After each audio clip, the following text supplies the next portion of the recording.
श्रीमान जॉर्ज कुरियन जी, केंद्रीय मत्स्य पालन, पशुपालन और डेयरी विभाग के राज्य मंत्री, यहाँ के लोकप्रिय सांसद श्री हाजी मोहम्मद हनीफा जी, श्री आशीष कुंद्रा जी, मुख्य सचिव लद्दाख, डॉक्टर मिनेश शाह, अध्यक्ष एनडीडीबी, श्रीमती वर्षाबेन जोशी, सचिव भारत सरकार, और आज इतनी बड़ी मात्रा में आए हुए लेह लद्दाख और कारगिल के सभी मेरे भाइयों बहनों को प्रणाम, नमस्कार। सबसे पहले तो मैं आज आप सभी को बुद्ध पूर्णिमा की बहुत मनपूर्वक शुभकामनाएं देना चाहता हूं। भगवान बुद्ध का अंतिम उपदेश अपदीपो भव, खुद ही दीपक बनकर दुनिया को और आत्मा को प्रकाश दीजिए, ये उपदेश किसी भी व्यक्ति के लिए अपने जीवन को ऊर्ध्व गति देने के लिए बहुत प्रेरणा रूप है। और आज ही यहां पर नरेंद्र मोदी जी के निर्देश पर भगवान बुद्ध के पवित्र अवशेष यहां जनता के दर्शन के लिए खुले रखे गए हैं।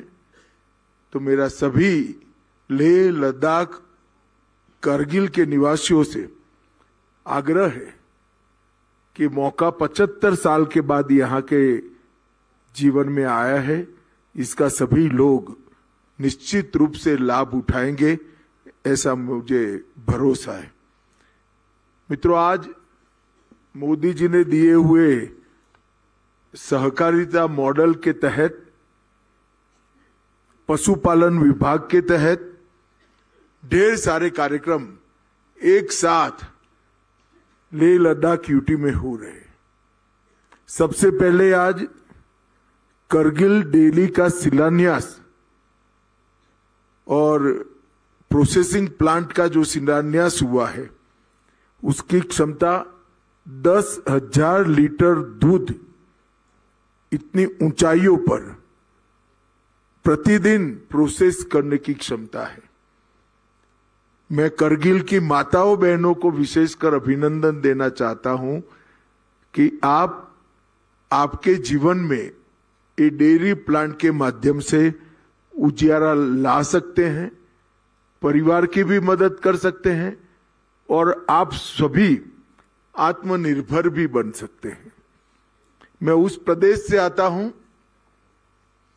जहां की माताओं बहनों ने 1,25,000 करोड़ का टर्नओवर किया है, ऐसी ही छोटी छोटी डेयरियों के माध्यम से। यहां खैर विपरीत आबोहवा है, इतना उपलब्धता नहीं है, संभावनाएं भी नहीं, परंतु निश्चित रूप से इतनी तो संभावना है कि यहाँ की माताएं बहनें अपना परिवार और अपने बच्चों की अच्छी पढ़ाई लिखाई की चिंता कर पाए। तो ये 25 करोड़ की लागत से जो नई शुरुआत होने जा रही है, वो निश्चित रूप से करगिल की माताओं बहनों के लिए शुभांकर साबित होगी, ऐसा मुझे लगता है।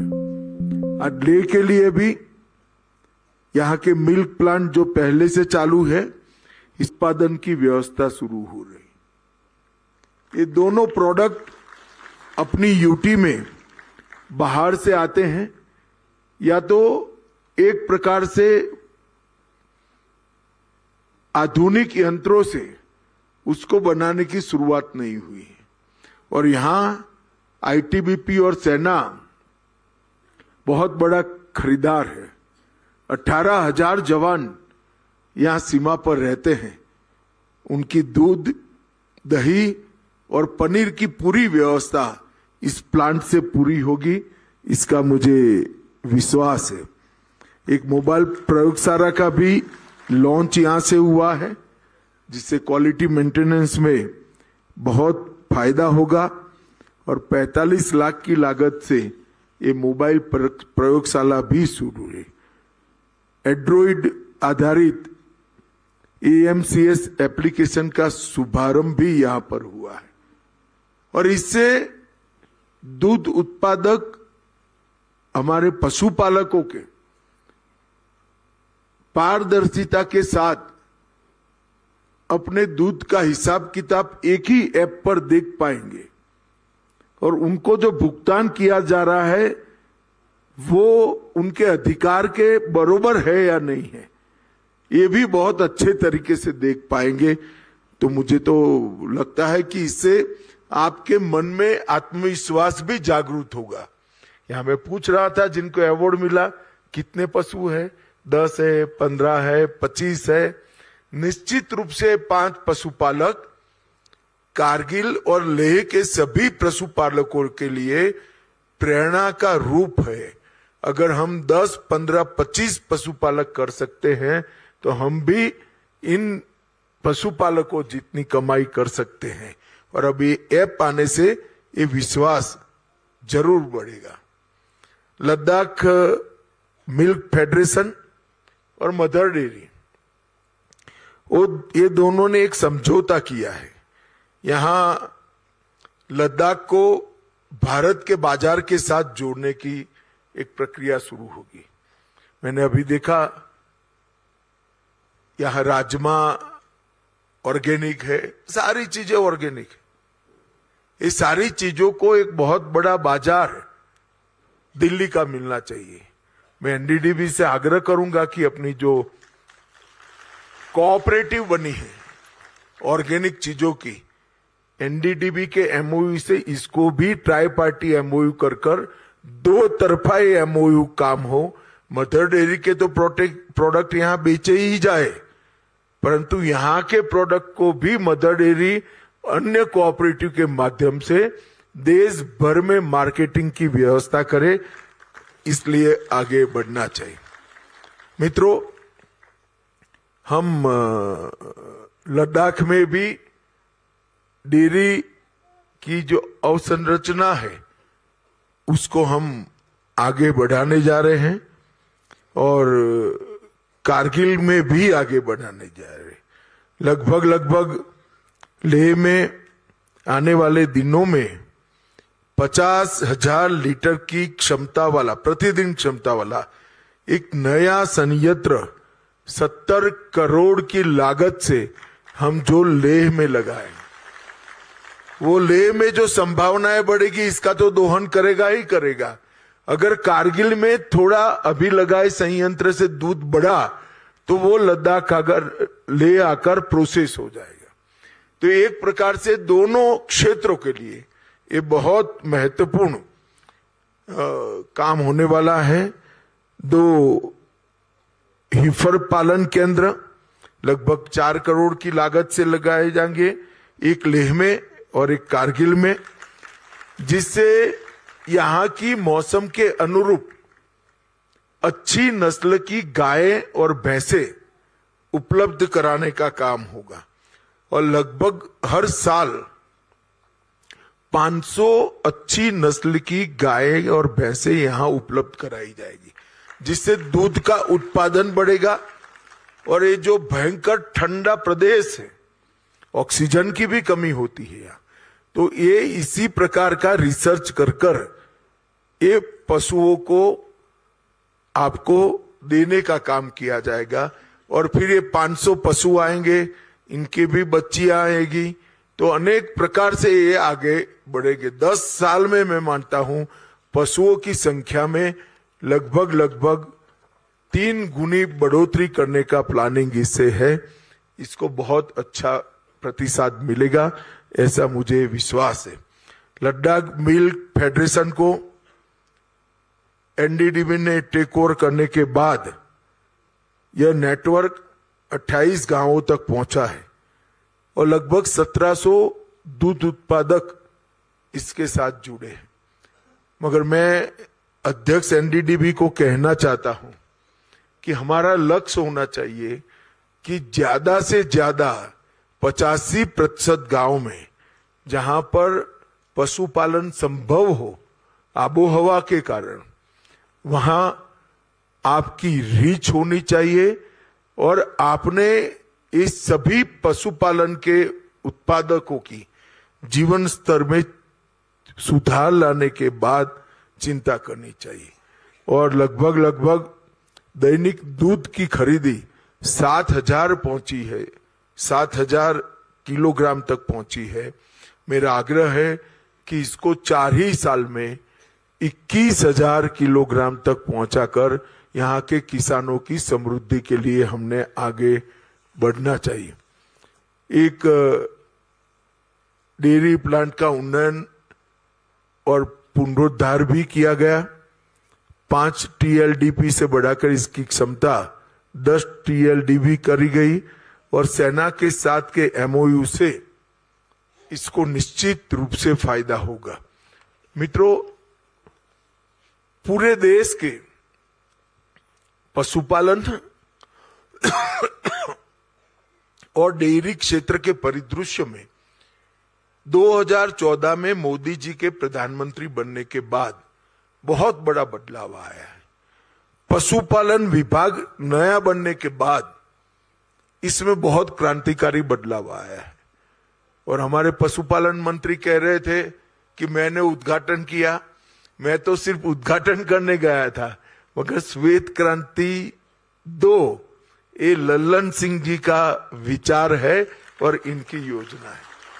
उसको कैबिनेट से अप्रूव कराकर उन्होंने सारे पशुपालकों पर एक बहुत बड़ा उपकार का काम किया है, ऐसा मैं मानता हूं।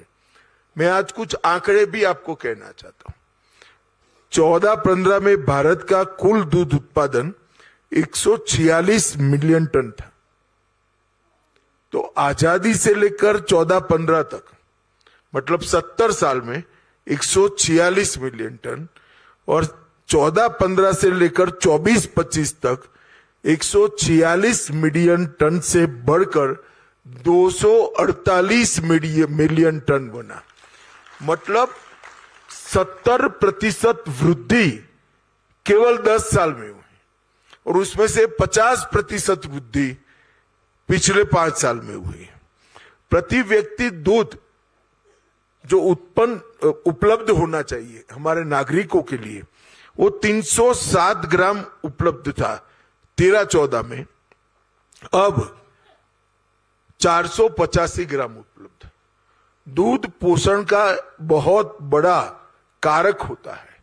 पोषण के लिए इसकी उपलब्धि बहुत जरूरी होती है, और ये पेस्चुराइज दूध बच्चों को पोषण के लिए एक रिक्वायरमेंट पूरी करता है।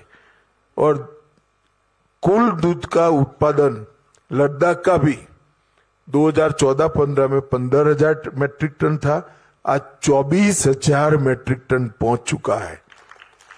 और प्रति व्यक्ति दूध 148 ग्राम उपलब्ध था, ये 214 ग्राम उपलब्धि तक पहुंचा है। मगर मेरा मानना है राष्ट्रीय एवरेज जो 485 ग्राम की है, वो जल्द ही लद्दाख में हमें सिद्ध करनी चाहिए, और लद्दाख की भावी पीढ़ी के लिए दूध की उपलब्धता सुनिश्चित करनी चाहिए। कुल देश भर में 2,36,000 सहकारी समिति और लगभग 2 करोड़ दूध उत्पादकों के माध्यम से ये सिद्धि भारत ने स्थापना प्राप्त की है। और हम लगभग 75,000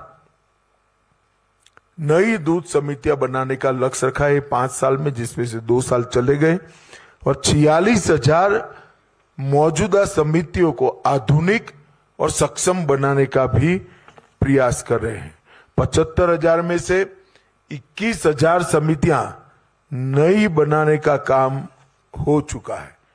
भाइयों बहनों, मेरा आग्रह है, लद्दाख प्रशासन से भी आग्रह है कि लद्दाख के हर गांव जहां पर दूध के उत्पादन की, पशुपालन की संभावना है, एटमॉस्फेयर के देखते हुए उस गांव की संभावनाओं का दोहन करना चाहिए।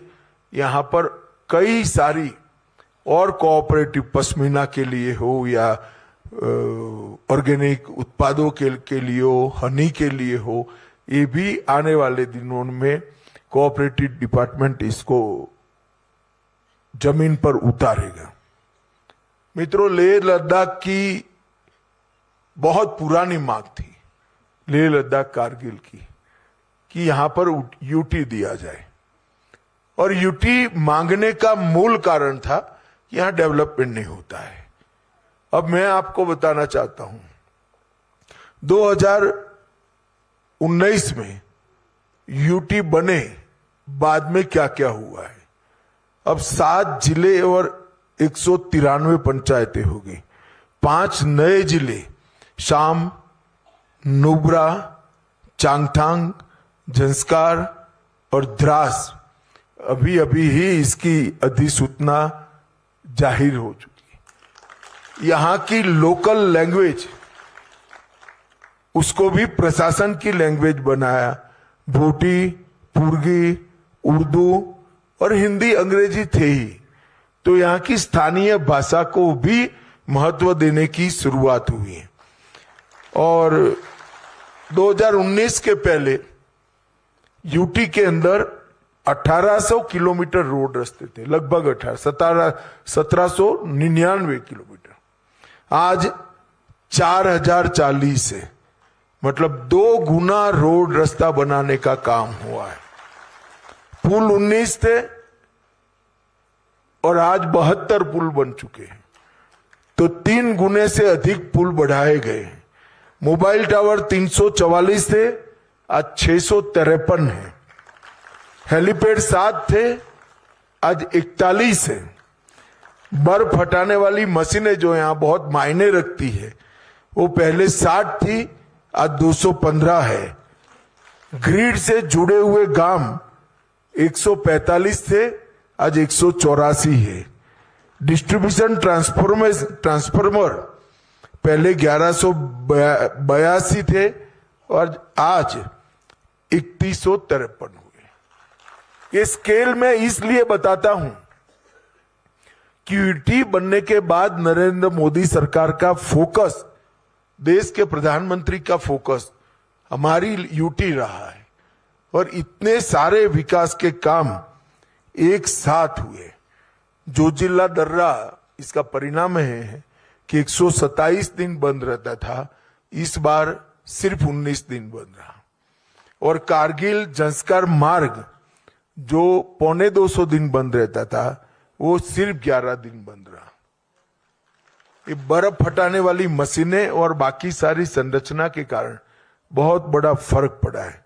जोजिला सुरंग काम प्रगति पर है, सिंकुला सुरंग काम का प्रारंभ हो चुका है और नया नागरिक हवाई अड्डा भी बनने का काम चालू हो गया है। वीसेट कनेक्टिविटी सभी की सभी पंचायतों में कर दी गई है और 4G टावरों में परिवर्तन करने का भी हमने बहुत बड़ा काम किया है। सिंधु केंद्रीय विश्वविद्यालय की स्थापना की है और ICT लैब 174 स्थापित किए हैं और 230 स्मार्ट क्लास भी बनाए गए। 40 खगोल विज्ञान की लैब बनाई है, 24 अटल टिंकरिंग लैब बनी है और अपना लद्दाख 2024 में पूर्ण साक्षर बनने वाला एडमिनिस्ट्रेटिव यूनिट बन गया है। यहां अनपढ़ अब कोई नहीं। हर घर जल के लिए भी लगभग 98% घरों को कनेक्ट किया है और कृषि और बागवानी के लिए भी बहुत सारा काम हुआ है। मित्रों, ये विकास जो हो रहा है, इसके साथ साथ यहां के लोगों ने कोऑपरेटिव और ऐसे नए एवेन्यूज को भी स्वीकारना पड़ेगा, तभी जाकर हम काम को आगे बढ़ा सकें। और अभी लद्दाख का बजट 6000 करोड़ हो चुका है, जो पहले जब जम्मू कश्मीर में था तब 1000 था।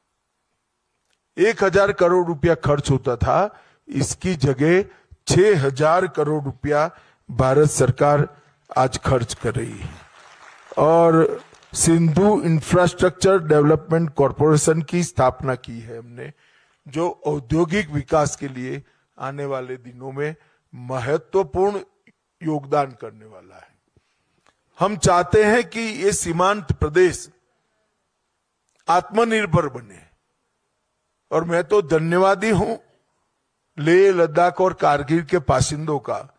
भारत पर जब जब इस सीमा से संकट आया, सेना बाद में पहुंची, पहले लद्दाख वालों ने अपने सीने पर गोली खाई है और देश की रचना की। भारत स्काउट का इतिहास कश्मीर से कन्याकुमारी और द्वारका से लेकर कामाख्या तक पूरा देश जानता है। लद्दाख वालों की देशभक्ति, देश की सुरक्षा और ये बहुत बड़े भूभाग की भारत के साथ जुड़े रहने की तत्परता, ये हमेशा भारत का हर नागरिक इसका प्रशंसा भी करता है और भूरी भूरी प्रशंसा कर कर आपके प्रति कृतज्ञ भी है। आज मैं बहुत समय के बाद, 7 साल के बाद लद्दाख आया हूं और बुद्ध पूर्णिमा के दिन आया हूं। मेरा फिर से आग्रह है, भगवान बुद्ध के पवित्र अवशेषों को हम सब दर्शन करें और उनसे मिलने वाली आध्यात्मिक ऊर्जा से अपने जीवन में प्रकाश का पथराव करें। यही मेरी आप सबसे निवेदन है। आप सभी को फिर से एक बार बहुत बहुत शुभकामनाएं।